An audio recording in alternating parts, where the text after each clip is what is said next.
Hello, welcome back. आदाब, सलाम, नमस्कार, सत श्री अकाल। Welcome back to my YouTube channel advocates against wrong.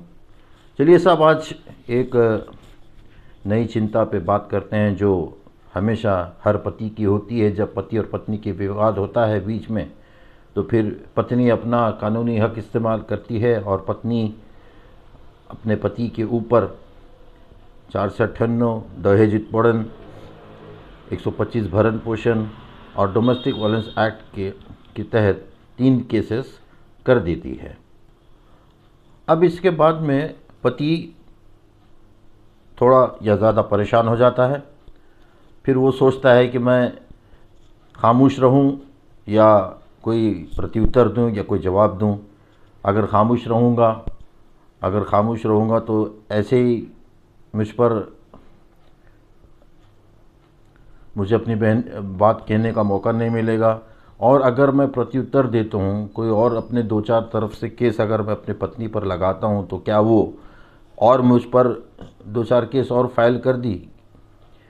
तो मैं ये कहना चाहूँगा अपने भाइयों से कि पत्नी ने शुरुआत में ही आपके ऊपर सारे केसेस डाल चुकी हैं। उसका कोटा ख़त्म हो गया है, जिसे इंग्लिश में कहते हैं वुमन सेंट्रिक लॉस। ये तीनों केसेस काफ़ी हैं एक पति को परेशान करने के लिए। अब ऐसे मामलों में अगर इस स्थिति में अगर पति खामोश बैठता है तो वो उसका काफ़ी नुकसान होगा। और अगर वो अपने तरफ से कुछ 2-3 काउंटर केस डाल देते हैं, जिसमें सिविल हो या क्रिमिनल हो, तो बात कुछ बन सकती है, दोनों का मामला बैलेंस हो सकता है।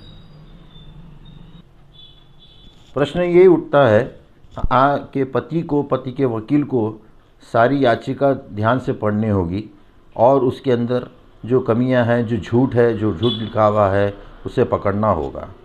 मान लीजिए कि अगर कोई पत्नी आपसे झूठ कह रही है या झूठा इल्ज़ाम लगा रही है, तो आप उसके ऊपर क्रिमिनल केस कर सकते हैं, डिफेमेशन का केस कर सकते हैं, IPC 211 का केस कर सकते हैं, CRPC 340 CRPC का केस कर सकते हैं।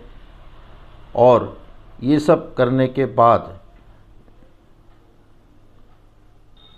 जब आप दोनों के बीच में मामला बराबरी का आ जाए, तब आप और आपकी पत्नी मिलकर एक साथ बैठकर कोई एक रास्ता निकाल सकते हैं, जिसकी वजह से आपके ऊपर होने वाली जो पीड़िताएं हैं वो कम हो सकती हैं। अगर मेरा वीडियो ये पसंद आया हो तो इस चैनल को लाइक करें, शेयर करें, सब्सक्राइब करें और बेल आइकन को ज़रूर दबाएं। तब तक के लिए गुड बाय।